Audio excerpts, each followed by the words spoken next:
गिरीश भाऊ मी येण्यापूर्वीच या ठिकाणी आले आणि महाराष्ट्र शासनाच्या वतीनं मृतांना 5 लाख रुपये देण्याच्या संदर्भातला निर्णय सुद्धा त्यांनी या ठिकाणी घोषित केला आहे असं या ठिकाणी माझ्या कानावर आलं. सर, परंतु संपूर्ण घटना पाहता दुर्लक्ष झालं असं वाटतं. नाही, दुर्लक्ष काय म्हणजे दुर्लक्ष असंही आपल्याला म्हणता येणार नाही, कारण या पुलावरून वाहतूक करू नये, या पुलावर कुणी जाऊ नये या संदर्भातला प्रतिबंधित बोर्ड हा पुलाच्या दोन्ही बाजूला लावण्यात आलेला होता.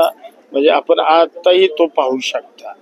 आणि दोन्ही बाजूला म्हणजे विशेषतः या बाजूला पोलीस त्या ठिकाणी 2 तैनात केले होते.